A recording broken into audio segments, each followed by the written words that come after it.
Inilah Injil suci menurut Markus.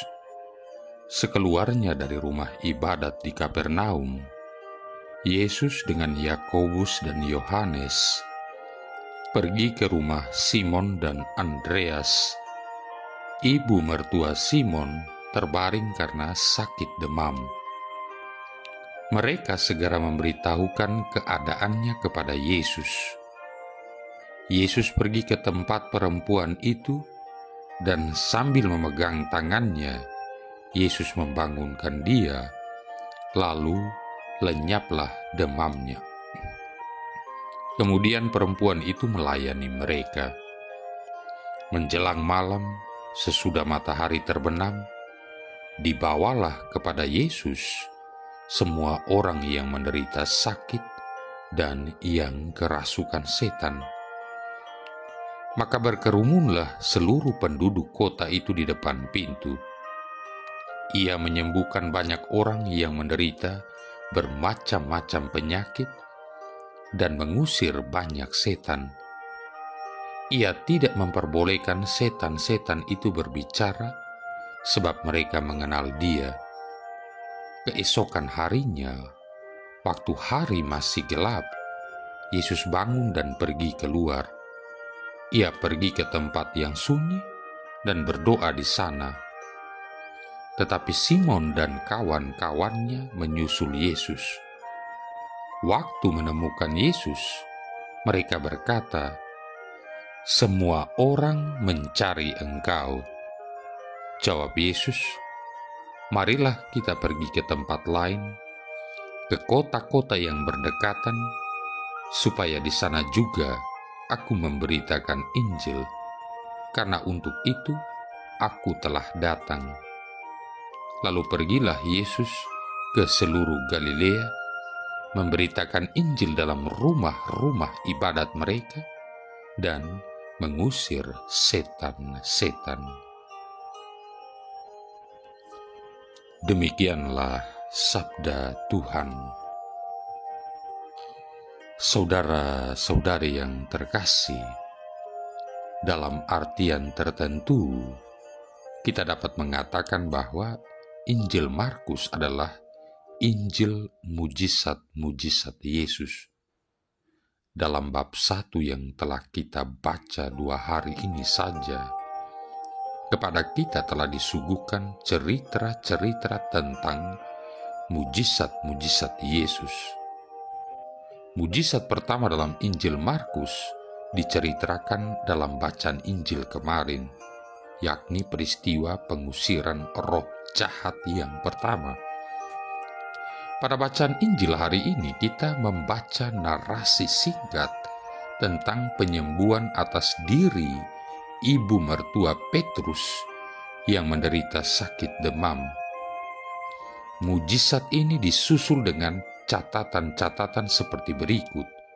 Menjelang malam, sesudah matahari terbenam, dibawalah kepada Yesus semua orang yang menderita sakit dan yang kerasukan setan.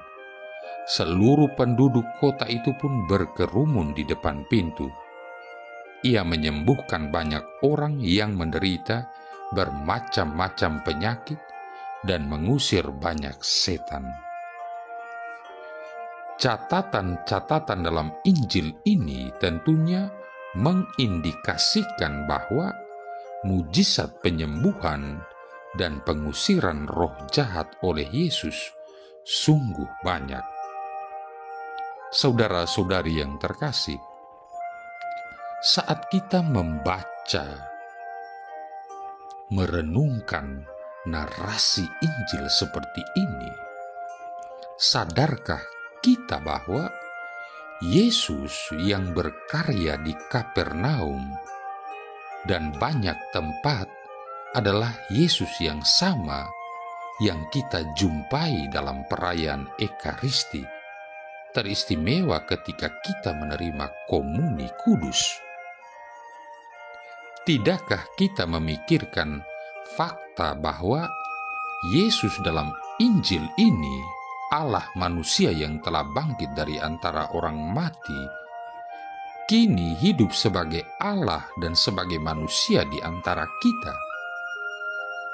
Apabila kita merasakan ya sebagai jawaban atas pertanyaan-pertanyaan tadi, maka mengapa kita sering merasa kesepian, takut, sedih, galau, seakan-akan tidak ada siapapun yang memperhatikan berbagai kesusahan kita, penyakit yang kita derita, dan keprihatinan-keprihatinan kita?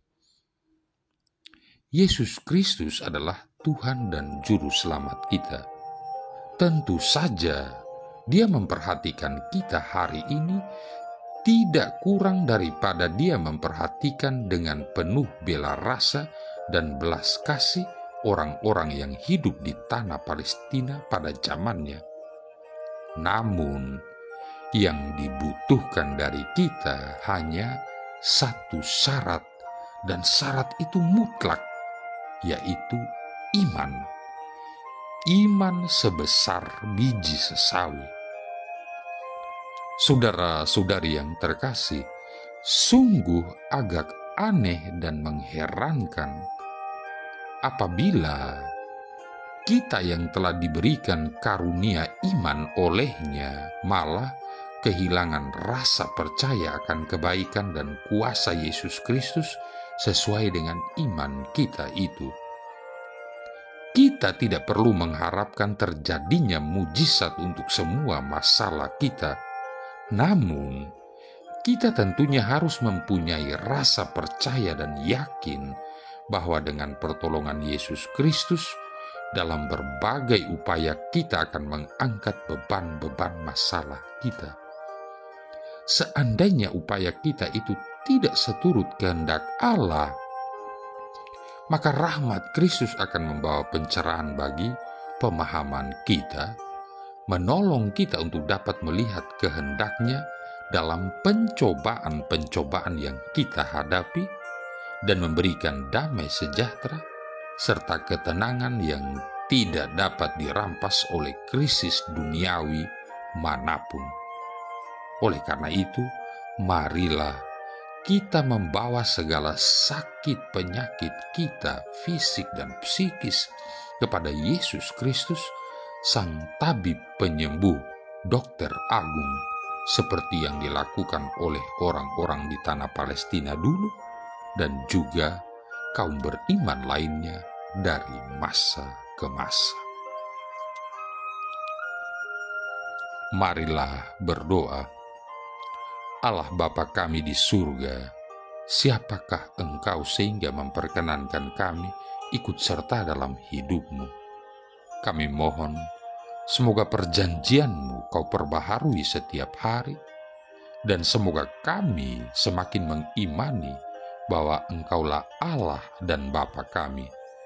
Dengan pengantaran Yesus Kristus Putra-Mu Tuhan kami, yang bersama dengan Dikau dalam persatuan Roh Kudus, hidup dan berkuasa, satu Allah sepanjang segala masa.